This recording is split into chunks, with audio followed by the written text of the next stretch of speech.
दिंडोरी शहरातील आश्रय लॉन्सच्या एका खोलीत सुरू असलेला बनावट नोटा छापण्याचा उद्योग पोलिसांनी उद्ध्वस्त केला. या कारवाईत पोलिसांनी प्रिंटर आणि मोबाईल असा 20,744 रुपयांचा मुद्देमाल जप्त करत तिघांना अटक केली आहे. दिंडोरी नाशिक रस्त्यावरील आश्रय लॉजमधील रूम नंबर 203 मध्ये बनावट नोटा तयार केल्या जात असल्याची गुप्त माहिती दिंडोरी पोलिसांना मिळाली. पोलिसांच्या पथकानं अत्यंत शिताफीने या ठिकाणी छापा टाकत तिघांना अटक केली आहे. तसेच घटनास्थळावरून नोटा छापण्यासाठी पेपर, बनावट चलनी नोटा आणि प्रिंटर असा एकूण 20,744 रुपयांचा मुद्देमाल जप्त केला आहे.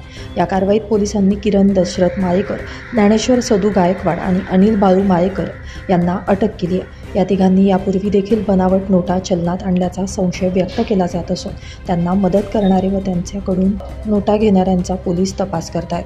अधिक तपास सहाय्यक पोलीस निरीक्षक राकेश सिंग परदेशी करत आहेत. 15 सप्टेंबर 2021 रोजी सुरगाणा तालुक्यात पोलिसांनी मुख्य संशयित आरोपीसह 7 जणांना अटक केली होती. त्यांच्याकडून बनावट नोटांसाठी वापरलेलं प्रिंटर, कम्प्युटर, कार आणि इतर साहित्य आणि 100 रुपयांच्या नोटांचे पाठोपाठ छपाई केलेले 177 कागद, 500 रुपयांची छपाई केलेली 556 कागद जप्त केले होते. 2 जानेवारी 2017ला अडगाव पोलिसांनी जत्रा हॉटेलसमोर 3 आलिशान कारमधील 11 संशयितांकडून तब्बल 1,35,00,000च्या बनावट नोटा जप्त केल्या होत्या.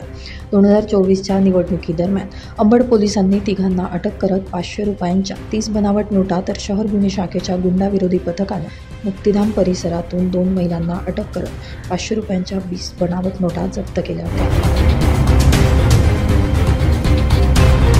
गुन्हा रजिस्टर नंबर 512 2024 BNS कलम 178 181 182 3/5 हा गुन्हा दिनांक 24 रोजी आश्रय लॉज येथे घडला असून मिळालेल्या गुप्त बातमीवरून आपण पोलीस स्टाफसह सदर लॉज आश्रय लॉज येथे रूम नंबर 203 येथे छापा टाकला आणि तेथे आपल्याला 3 संशयित इसम मिळून आले.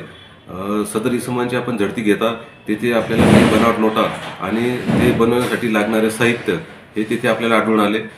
सदर जप्त केलेले साहित्य हे याचं मूल्य जवळपास 20,744 एवढं असून सदर आरोपी यांना ताब्यात घेऊन माननीय न्यायालय येथे हजर केले असता त्यांची दिनांक 27 तारखेपर्यंत पोलीस कस्टडी घेण्यात आलेली आहे आणि त्यांच्याकडे गुन्ह्याच्या अनुषंगाने अधिक तपास पुढे चालू आहे. सागर मोर, नाशिक माझा न्यूज, नाशिक.